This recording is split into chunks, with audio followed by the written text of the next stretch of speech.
موسیٰ ندی پروجیکٹ پر عمل آوری کو لے کر حیدرآباد میں سیاست شروع ہو گئی ہے۔ ایک جانب حکمران جماعت کانگریس موسیٰ ندی پروجیکٹ کا دفاع کرتے ہوئے دعویٰ کر رہی ہے کہ اس پروجیکٹ پر عمل آوری سے موسیٰ ندی کا پانی صاف ہو جائے گا اور موسیٰ ندی کی عظمت رفتہ بحال ہوگی۔ دوسری جانب اہم اپوزیشن BRS موسیٰ ندی کے پروجیکٹ میں رکاوٹ پیدا کر رہی ہے۔ موسیٰ ندی کے کنارے بسنے والے افراد کے ساتھ احتجاج میں شانہ باشانہ کھڑی ہے، جن کے مکانات منہدم کیے جانے والے ہیں۔ موسیٰ ندی پروجیکٹ کے معاملے میں BRS کا دوہرا معیار بے نقاب ہوا۔ BRS جب اقتدار میں تھی تو اس نے موسیٰ ندی پروجیکٹ کے لیے 1000 کروڑ روپے حاصل کیے تھے۔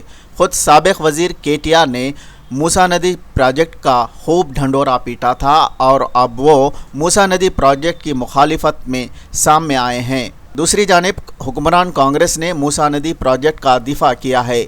ریاستی وزیر کومٹ ریڈی نے BRS کے احتجاج کو غیر انسانی قرار دیتے ہوئے کہا کہ موسیٰ ندی سے پانی نہیں بلکہ زہر بہہ رہا ہے اور موسیٰ ندی کے زہریلے پانی کے سبب نلگنڈے کا زیر زمین پانی فلورائڈ سے متاثر ہو گیا۔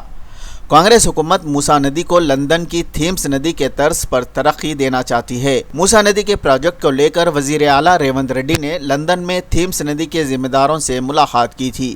لندن میں وزیر اعلیٰ ریونت ریڈی کے ساتھ مجلس کے فلور لیڈر اکبر الدین اویسی بھی موجود تھے۔ اکبر الدین اویسی نے موسیٰ ندی کے پروجیکٹ پر عمل آوری کے لیے حکومت سے مکمل تعاون کا اعلان کیا تھا۔ اس دوران مجلس نے حکومت سے مطالبہ کیا ہے کہ وہ موسیٰ ندی کے حدود سابقہ سروے کے مطابق محدود رکھے جائیں۔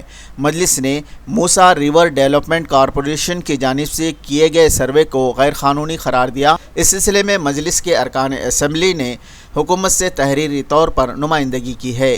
موسیٰ ندی پروجیکٹ پر عمل آوری سے موسیٰ ندی کے کنارے بسنے والے افراد بے گھر ہوں گے، مگر سوال یہ ہے کہ کتنے متاثرین کو حکومت ڈبل بیڈ روم فراہم کرے گی؟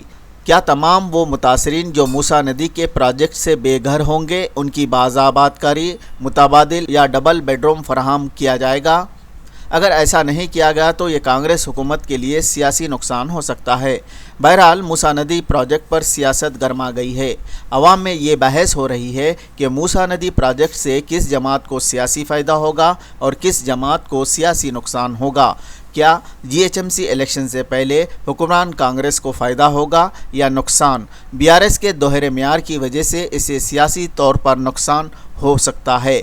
موسیٰ ندی پروجیکٹ کو لے کر مجلس اتحاد المسلمین کے تئیں عوام سیاسی فائدہ اور سیاسی نقصان کے تناظر میں دیکھ رہے ہیں۔ اب یہ دیکھنے والی بات ہوگی کہ اگلے دنوں میں کس جماعت کو سیاسی نقصان ہوگا اور کس جماعت کو سیاسی فائدہ ہوگا موسیٰ ندی پروجیکٹ پر۔ حیدرآباد نیوز اردو۔